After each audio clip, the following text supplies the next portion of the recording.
అందరికీ నమస్తే అండి. జగన్మోహన్ రెడ్డి అరెస్టుకు రంగం సిద్ధం. నేను ఈ మాట ఊరికే అనట్లా, వాస్తవం చెప్తున్నాను. ఎందుకంటే ఇసుకలో జగన్మోహన్ రెడ్డి 800 కోట్ల రూపాయలు నొక్కేశాడు. ప్రభుత్వానికి జేపీ సంస్థ 800 కోట్ల రూపాయలు బకాయిలు ఉంటే ఒక్క రూపాయి కూడా జేపీ సంస్థ ప్రభుత్వానికి చెల్లించకుండానే మైనింగ్ డైరెక్టర్ వెంకటరెడ్డి ఎన్ఓసి ఇచ్చేసాడు. అంటే జేపీ సంస్థ 800 కోట్ల రూపాయలు ఇచ్చేసింది. సో వాళ్ళు ప్రభుత్వానికి ఎలాంటి బకాయిలు లేరు అని ఎన్ఓసి ఇచ్చాడు. ఆ పత్రాలు ఎక్కడా కూడా ఆ ఇసుక నోట్ ఫైల్స్లో ఎక్కడా కనిపించట్లా, ఎక్కడా లేవు. ఈరోజు ఆ వార్త ఈనాడు పత్రికలో వచ్చింది. ఆ పేపర్ క్లిప్ కూడా ఇక్కడ పెడుతున్నాను చూడండి. ఒకటి కాదు రెండు కాదు, ఏకంగా 800 కోట్ల రూపాయలు తినేసాడు. అంటే ఆ సంస్థ నుంచి 800 కోట్ల రూపాయలు ప్రభుత్వానికి చెల్లించకుండానే చెల్లించేశారని చెప్పేసి అని ఎన్ఓసి ఇచ్చేశారు వాళ్ళకి. మరి ఆ డబ్బులన్నీ ఎవరు జరిగిపోయినాయి అంటే ఖచ్చితంగా జగన్మోహన్ రెడ్డి జేబులోకి వెళ్ళి ఉంటాయి. అందులో వేరే ఆప్షన్ లేదు, వేరే డౌట్ కూడా అవసరం లేదు మనకి. ఇవాళ ఏం మాట్లాడుతున్నాడో ఒక ప్రెస్ మీట్ పెట్టి నెల్లూరు వెళ్ళాడు, పిన్నెల్లి రామకృష్ణారెడ్డిని కలిసాడు, బయటకు వచ్చాడు, పెద్ద పెద్ద ఉపన్యాసాలు ఈవీఎం బద్దలు కొడితే తప్పేంటి అంటాడు. అక్కడ అన్యాయం జరిగిందని చెప్పేసి కోర్టు గమనించింది కాబట్టి బెయిల్ ఇచ్చింది అంటాడు. అక్కడ రిగ్గింగ్ జరిగే అవకాశం లేదు, రిగ్గింగ్ చేసుకునే అవకాశం లేదు కాబట్టి ఎమ్మెల్యే అభ్యర్థి అయినటువంటి పిన్నెల్లి రామకృష్ణారెడ్డి వెళ్ళి ఈవీఎం బద్దలు కొట్టాడు అని మాట్లాడతాడు. నేను మీ అంతు చూసేస్తాను అంటాడు. నేను మళ్ళీ అధికారంలోకి వస్తే మీ అందరికీ సుఖాలు చూపిస్తాను అంటాడు. నేను ఇందాక కూడా చెప్పా, పేలిపోతున్నావు బాగాను, ప్రభుత్వం సైలెంట్గా ఏమీ లేదు, బ్యాక్గ్రౌండ్లో ఆల్రెడీ నీ పైన వర్క్ జరుగుతూనే ఉంది. నువ్వు ఎక్కడెక్కడ ఎంతెంత తినేసావు, ఏ కార్పొరేషన్ పేరిట ఎంత అప్పు తీసుకొచ్చావు, ఏ ప్రభుత్వ భవనాలను తాకట్టు పెట్టావు, ఎక్కడెక్కడ ఎంత అప్పు చేసావు అనేది ఆల్రెడీ బ్యాక్గ్రౌండ్లో వర్క్ జరుగుతూనే ఉంది. నువ్వు తొందరపడకని చెప్తానే ఉన్నావు.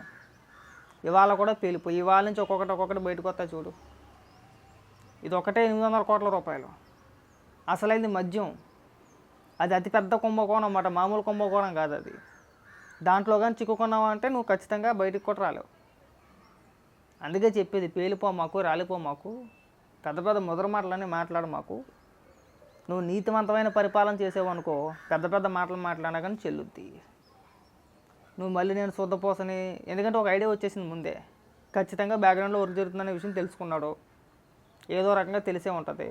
ఇప్పుడు వచ్చి చిన్న వంక మాట, పిన్నెల్లి రామకృష్ణారెడ్డి పైన ప్రేమ కాదు, జగన్మోహన్ రెడ్డి నెల్లూరుకి వెళ్ళింది పిన్నెల్లి రామకృష్ణారెడ్డి మీద ప్రేమతో కాదు.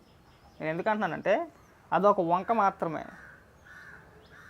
పరామర్శకని చెప్పేసి అని వెళ్ళి అక్కడ ప్రెస్ మీట్ పెట్టి అక్కడ ఏం మాట్లాడాడు, అక్రమ అరెస్టులు చేస్తున్నారు, మమ్మల్ని ఇబ్బంది పెడుతున్నారు అనే మాట డైలాగ్ పడ్డాడు, గుర్తుందా?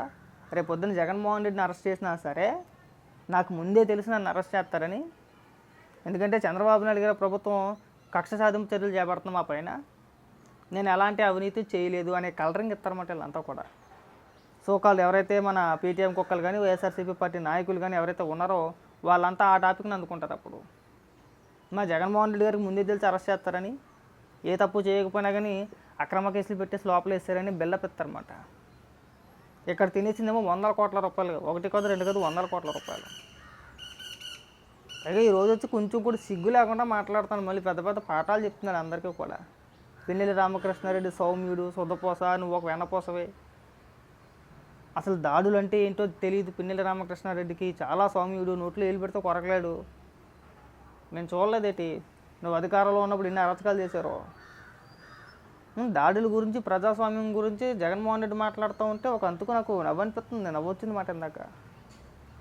జోగి రమేష్ని, రోజాని, కొడాలని, అంబటి రాంబాబుని, ఆ ద్వారంపూడి చంద్రశేఖర్ రెడ్డిని, ఆ సిదిరి అప్పలరాజుని, వీళ్ళందరినీ నువ్వు పక్కన కూర్చోబెట్టించుకొని చంద్రబాబు నాయుడు గారిని బూతులు తిట్టలేదా?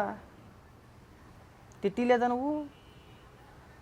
తెలుగుదేశం పార్టీ కార్యాలయాలపైన దాడులు జరిగితే ఏమన్నా నువ్వు మా వాళ్ళకి బీపీలు వచ్చి వెళ్ళి కొట్టారన్నావు, వెళ్ళి దాడులు చేశారు అని మాట్లాడావు. అప్పుడు కూడా సమర్థంగానే వచ్చావు నువ్వు. చంద్రబాబు నాయుడు గారు అలాంటి ఏమి ఎంకరేజ్ చేయట్లేదు కదా నీ మాదిరిగా. ఒకవేళ ఎవరైనా సరే కొద్దిగా దురుసుగా ప్రవర్తించినా సరే చంద్రబాబు నాయుడు గారే మందలెత్తున్నారు ఫోన్ చేసి. మనం రీసెంట్గా కూడా చూసాం. ఈరోజు కూడా ఒక వార్త, కొలుకుపూడి శ్రీనివాసరావు గారి పైన కేసు నమోదంట. ఆయన ఎమ్మెల్యే, పార్టీ రూలింగ్లో ఉంది, అధికారంలో ఉంది, అయినా సరే ఆయన పైన కేసు నమోదు.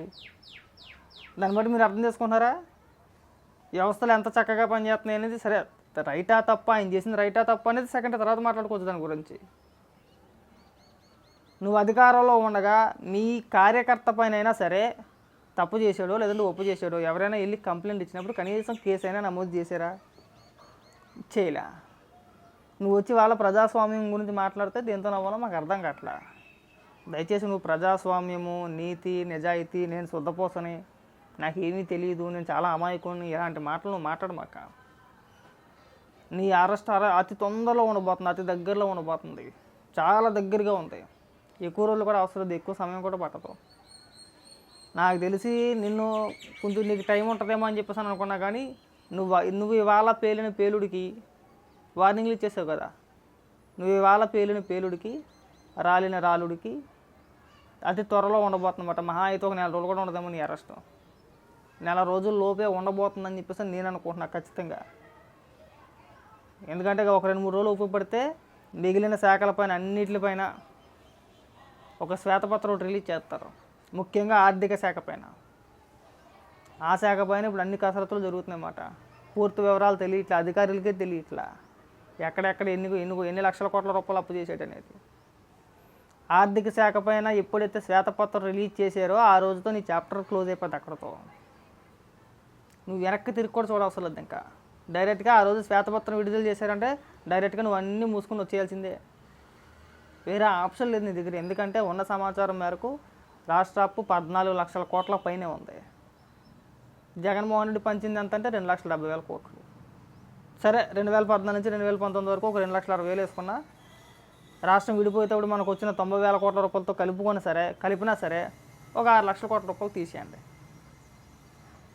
6 తీసేసినా మిగిలిన 8 లక్షల కోట్ల రూపాయలు చిల్లర ఏమైపోయింది ఎవ్వరికీ తెలియట్లా. అంతే కదా, 14 లక్షల కోట్ల చిల్లర అప్పు, 6 తీసేస్తే ఇంకెంత 8 చిల్లరే ఉంటుంది. దానికి ఆ 8 లక్షల కోట్ల రూపాయలు ఎవడు తినేసాడు, ఎవడి జోబుల్లోకి వెళ్ళి అనేది అర్థం లేని ప్రశ్న. ఇప్పుడు అర్థం లేదు, అంతు చెక్కని ప్రశ్న. దానికి నువ్వే సమాధానం చెప్పాలా. ఎవడ కట్టి పెట్టావు, ఎవడ దాచాడు? నిన్న కూడా చూసాం కదా, గనుల శాఖకు సంబంధించి కొన్ని డాక్యుమెంట్స్ తగలబెట్టేశారు తీసుకొచ్చి. అందులో పెద్దిరెడ్డి రామచంద్రారెడ్డికి సంబంధించిన ఫైల్స్ కూడా ఉన్నాయి. గతంలో కూడా అలాంటి కార్యక్రమాలు చేశారు. చంద్రబాబు నాయుడు గారికి సంబంధించి ఆయన కేసుకు సంబంధించి ఆయన ఏదైతే అక్రమ కేసులో అరెస్ట్ చేశారో ఆ కేసుకు సంబంధించి కొన్ని పత్రాలు అన్నింటిని కూడా అలాగే కాల్చి బూర్తి చేశారు. ఇప్పుడు ఇది అంటే బయటకు వచ్చినవే ఇవి, ఇంకా బయటికి రానివి ఎన్ని ఉన్నాయో. ఇలాంటి చిల్లరేసాలు ఇంకా ఎన్ని వేసారో మీరు. తొందర ఎందుకు జగన్మోహన్ రెడ్డి? రాబోయే రోజుల్లో నీకు ముందున్న ముసళ్ళ పండగ, నీకు రోజు జాతరే, నీకు దినదిన గండాలే రోజు కూడా. మాకు ఇంకా నీకు మళ్ళీ గత రోజులు అంటే గత వైభవం ఖచ్చితంగా వచ్చుద్ది. నువ్వు ఆ స్థాయికి తెచ్చేసుకున్నావు, అవునన్నా కాదని ఇదైతే వాస్తవం. నీకు మళ్ళీ పూర్వ రోజులు, గత వైభవం ఖచ్చితంగా వచ్చింది. నీకు మళ్ళీ జైల్లో చెప్పుకూడే గుర్తుపెట్టుకో.